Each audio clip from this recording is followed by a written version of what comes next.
Chers compatriotes, camarades résistants et combattants congolais,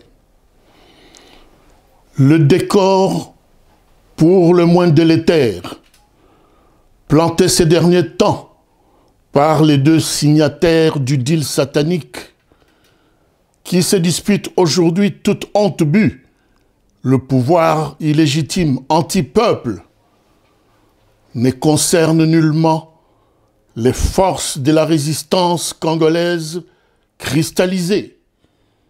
Seul espoir de la libération du Congo du joug de l'occupation étrangère d'outils. Nous tenons ainsi à rappeler ici que notre agenda en tant que patriotes résistants est formel. La révolution populaire demeure à l'ordre du jour. Nous ne le dirons jamais assez. Notre pays, la République démocratisée du Congo, est en perdition. Depuis plusieurs décennies, il a été transformé par nos ennemis en gibier de potence, proie facile, mise à la merci des prédateurs extérieurs et leurs complices congolais traîtres à la nation, qui s'évertuent jour après jour à sa mise à mort et pour la liquidation systématique de notre peuple en tant que nation.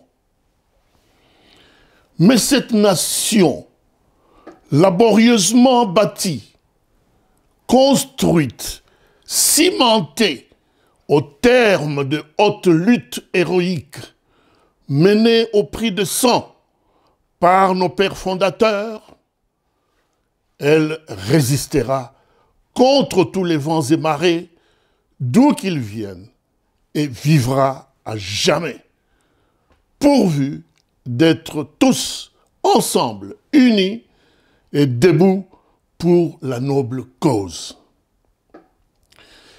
Dans notre récente vidéo de l'engagement des Congolais pour la libération de la patrie, mise en ligne le 30 octobre 2020 sur le website de kerwinmaizo.com, nous qualifions sans détour le projet de consultation nationale de Félix Tshilombo Tshisekedi de distraction de mauvais goût, élaboré savamment dans les officines rwandaises, dans le but d'éloigner l'attention du peuple congolais sur des dossiers brûlants de l'heure, notamment la crise de Minembwe, créée de toutes pièces par Azarias Ruberwa, le rapport mapping des Nations Unies sur des crimes commis par le Rwanda et ses supplétifs au Congo, et la création d'un tribunal pénal international pour le Congo, condition sine qua non à toute négociation de paix. Démarche poursuivie, exigée par le brave docteur Denis Mukwege. Nous saluons dans ce registre le plaidoyer de l'Union européenne du 18 septembre 2020 soutenant la démarche de notre docteur et prix Nobel de la paix. Aujourd'hui, des faits sont éloquents et nous donnent totalement raison sur les vrais motifs avoués et inavoués qui sont base des fameuses consultations Made in Félix Tshilombo. En ce sens, les dossiers Minembwe et autres dossiers préoccupants cités en exergue sont gelés et mis sciemment en hibernation. Azarias Ruberwa et tous ses complices, sans être inquiétés, dégustent peinards leur petit lait chaud. Dès lors, on peut aisément comprendre les raisons en filigrane du lancement à la hussarde des consultations dites nationales qui n'ont rien de national, car non inclusives. Qui dit mieux? Monsieur Félix Tshilombo a-t-il seulement voulu offrir à une certaine catégorie de la population congolaise un folklore ubuesque visant à partager ses frustrations personnelles avec des autres? La création autour de lui d'une soi-disant union sacrée pour la nation n'est-elle pas une utopie quand on sait pertinemment bien que le siège qu'il occupe indûment est l'objet d'un sérieux contentieux électoral non encore résolu jusqu'à ces jours? Parmi ses invités, nombreux sont ceux qui ont fustigé hier la fraude électorale, comme le cardinal émérite Laurent Mosengo et consorts, et qui avaient pour cela reconnu Martin Fayulu Madidi comme le seul vainqueur élu à 62% de suffrages par le peuple congolais. Comment peut-on constituer cette fameuse union sacrée sans, au préalable, d'abord briser les chaînes du deal satanique qui le lie à Kanambé et faire ainsi un acte de contrition devant le peuple à qui il a littéralement trahi, et de ce fait restituer après coup le bien que ce peuple avait confié souverainement à Martin Fayulu Madidi, donc le pouvoir du peuple. Le défilé au palais de la nation de tous ces messieurs et dames fait rire et se passe de tout commentaire. L'union sacrée, parlons-en.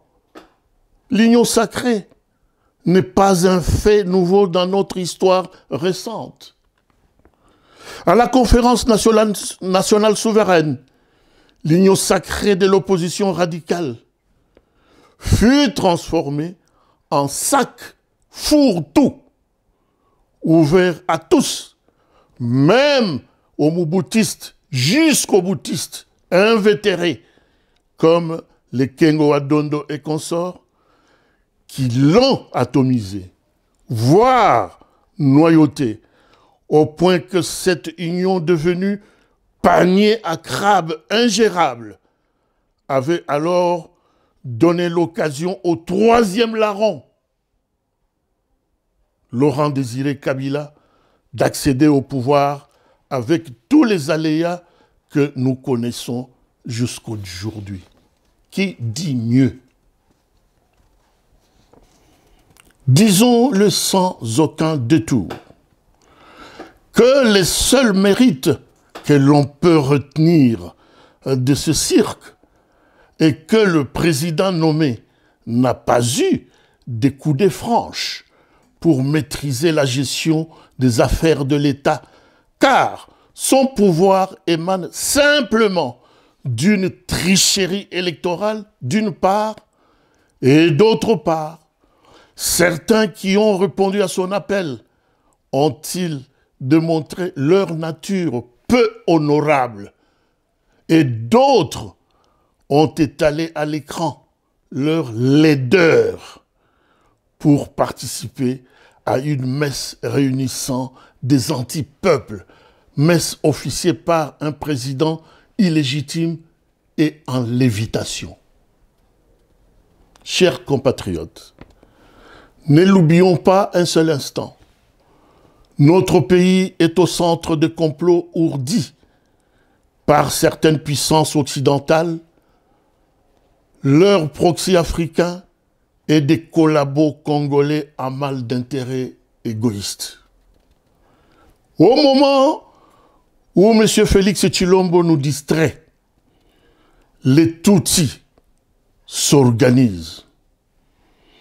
Ils font des collectes de fonds.